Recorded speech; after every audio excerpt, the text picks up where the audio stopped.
नमस्कार दोस्तों, आप देख रहे हैं रॉयल बुलेटिन। 11वें अंतर्राष्ट्रीय योग दिवस के अवसर पर गोवा में आयोजित एक कार्यक्रम के दौरान दार्शनिक और लेखक आचार्य प्रशांत ने योग के गुण और वास्तविक स्वरूप पर प्रकाश डाला। उन्होंने कहा कि योग केवल शरीर को मोड़ने या फिर आसन लगाने तक सीमित नहीं है, बल्कि ये आत्मा और मन के उत्थान की प्रक्रिया है। आचार्य प्रशांत ने बताया कि मैं अक्सर कहता हूँ कि हाथ या पैर उठाना तो बाद की बात है, असली योग है अपने मन को ऊपर उठाना, उस अनंत विस्तार की ओर। लेकिन हम उस सूक्ष्म समझ को अपनाना नहीं चाहते, क्योंकि वो हमारी सुविधाओं और अहंकार को चुनौती देती है। उन्होंने ये भी कहा कि योग आज भी हमें उसका पूर्ण लाभ नहीं दे सका है, जबकि ये भारत की सबसे महान खोजों में से एक है। ये पूरी दुनिया के लिए वरदान साबित हो सकता था, लेकिन शायद हम खुद ही इसके लिए अभी तैयार नहीं।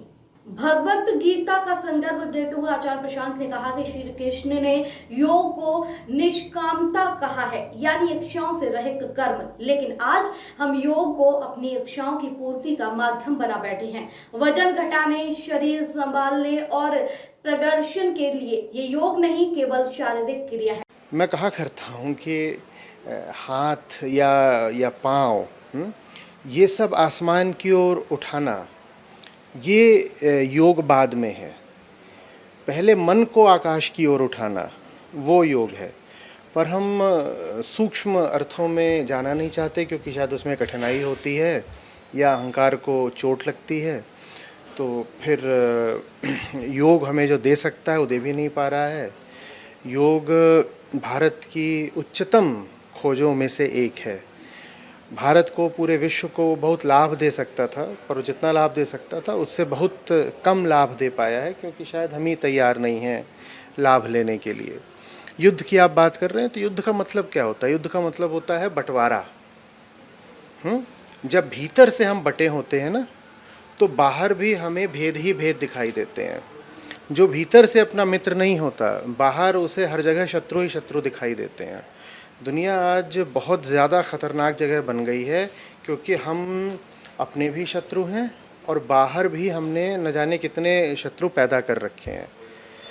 तो ये बड़ी अभी एक विकट स्थिति आ गई है, और इसका समाधान यही है कि हम योग हो, समाधि हो, मुक्ति हो, कैवल्य हो, निर्वाण हो, इन शब्दों को इनके वास्तविक अर्थ में समझें। इनका जो हमारी सुविधा से हम अर्थ कर लेते हैं वो ना कर लें। श्री कृष्ण एक बहुत ऊंची और बहुत रोचक बात कहते हैं भगवत गीता में। कहते हैं निष्कामता ही योग है। तो योग अगर आप अपनी कामना पूर्ति के लिए कर रहे हैं तो वो योग नहीं हो सकता। एक नहीं, बहुत बार श्री कृष्ण कह रहे हैं कि निष्कामता को, अहंकार निष्काम हो जाए, अपनी व्यर्थ की कामनाओं में डूबा हुआ न रहे, अपनी कामनाओं को अपनी अपूर्णता माने अपने मूल भ्रम से पैदा हुआ जान ले, तो योग है।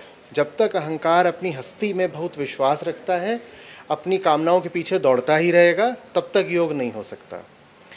और अगर हम योग का ही इस्तेमाल कामना पूर्ति के लिए करें तो बड़ी समस्या हो जाएगी ना। अब योग को और फिटनेस को एक दूसरे से समानार्थी जैसा मान लिया है। फिटनेस अपने आप में अच्छी बात हो सकती है, लेकिन फिटनेस का अध्यात्म और योग से कोई बहुत गहरा संबंध नहीं है। आमतौर पे जो लोग फिट होना चाहते हैं वो जानते भी नहीं कि उस फिट बॉडी का करना क्या है, या फिर वो उस फिट शरीर को, स्वस्थ शरीर को, मजबूत शरीर को कामना पूर्ति के लिए इस्तेमाल करना चाहते हैं। और श्री कृष्ण कह रहे हैं कि निष्काम हुए बिना योग हो नहीं सकता। और आप कह रहे हो कि मेरी कई तरह की कामना पूरी है। उदाहरण के लिए लोग कहते हैं योगा फॉर प्रोडक्टिविटी। अब प्रोडक्टिविटी इन व्हाट? प्रोडक्टिविटी उस काम में नहीं जिस काम की ओर आपको महर्षि पतंजलि या श्री कृष्ण भेजना चाहें। प्रोडक्टिविटी उस काम में जो आपकी कामनाओं के लिए आपको बहुत अनुकूल लगता है। लोग कहते हैं yoga for management, yoga for mind control, yoga for कितनी सारी चीज़ों के लिए। यहाँ तक कि योगा फॉर मैरिज भी हो जाता है। बहुत सारे लोग तो वेडिंग से पहले योग करते हैं ताकि फिट हो जाएं। बहुत लोग न जाने और किन चीज़ों के लिए शरीर को मजबूत करना चाहते हैं तो फिट हो जाएं। नहीं, शरीर अपनी जगह है, अच्छी बात है, बहुत अच्छी बात है, लेकिन कामना पूर्ति के लिए नहीं है योग। कामनाओं की निस्सारता जिसने देख ली, मात्र वही योगी कहलाता है। और कामनाओं की निसारता सिर्फ तब दिख सकती है जब सबसे पहले जो हमारे अभी रास्ते चल ही रहे हैं, जिन कामनाओं पर हम चल रहे हैं, हम उनको देखें, अपने आप से पूछें ये कामनाएं मुझ में आ कहाँ से गईं, क्या ये वास्तव में मेरी अपनी कामनाएं हैं मौलिक, या कि शरीर समाज संयोग ने इन कामनाओं को मेरे भीतर बैठा दिया है और इन कामनाओं पर मैं चल रहा हूँ, कोई नई कामनाएं नहीं हैं, बहुत प्राचीन कामनाएं हैं ये, इन पर चलकर मुझे या किसी को आज तक मिला ही क्या है।